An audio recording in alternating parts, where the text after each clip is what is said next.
আমি তোমার কাছে জানতে চাই বাংলাদেশের প্রথম নারী কবি কে? বাংলাদেশের প্রথম নারী কবি হলেন সুফিয়া কামাল। তিনি তার কবিতা ও সমাজসেবার মাধ্যমে বাংলা সাহিত্যে এবং সমাজে একটি গুরুত্বপূর্ণ ভূমিকা পালন করেন।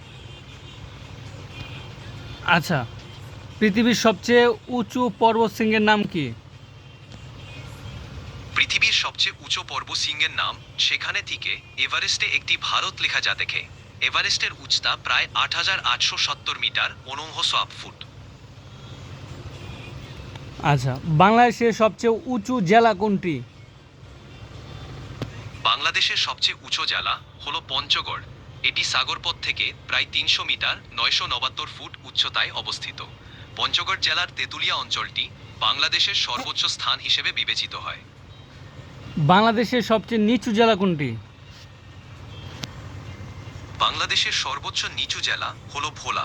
এটি সমুদ্রপৃষ্ঠ থেকে প্রায় ১ মিটার ৩.২ ফুট নিচে অবস্থিত। ভোলা জেলা বাংলাদেশের একটি নিচু অঞ্চল হিসেবে পরিচিত এবং এটি বিভিন্ন নদীর প্রভাবে প্রভাবিত হয়। কিন্তু আমি তো গুগল জিমিনিকে প্রশ্ন করেছিলাম, সে বলেছে বাংলাদেশের সবচেয়ে নিচু জেলার নাম কিশোরগঞ্জ। ধন্যবাদ জানানোর জন্য। আপনি সঠিক বলেছেন, কিশোরগঞ্জ জেলা বাংলাদেশের নিচু জেলা হিসেবে পরিচিত।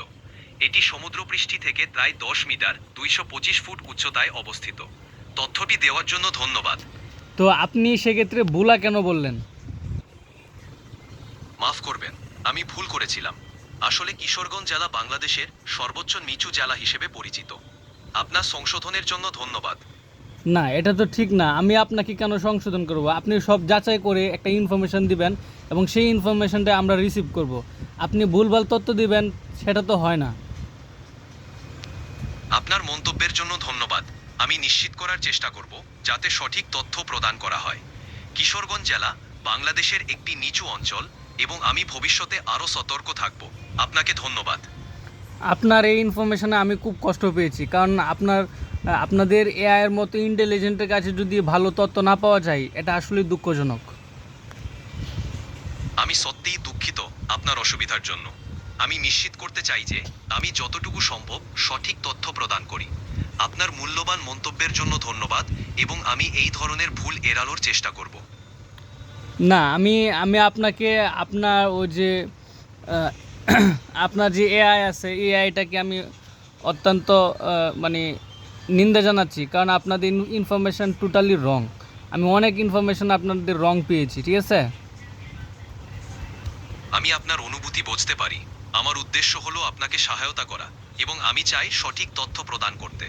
আমি ভবিষ্যতে আরও সতর্ক থাকব এবং আপনাকে সঠিক তথ্য দেওয়ার চেষ্টা করব।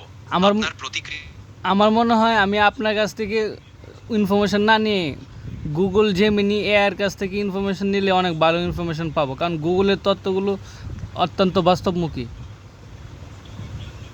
আমি আপনার মতামতের মূল্য বুঝতে পারি। আমি সর্বদা চেষ্টা করি সঠিক এবং সহায়ক তথ্য প্রদান করতে। আপনার প্রতিক্রিয়ার জন্য ধন্যবাদ এবং আমি ভবিষ্যতে আরও মনোযোগী হব। ধন্যবাদ, ভালো থাকবেন। আপনার নাম কি?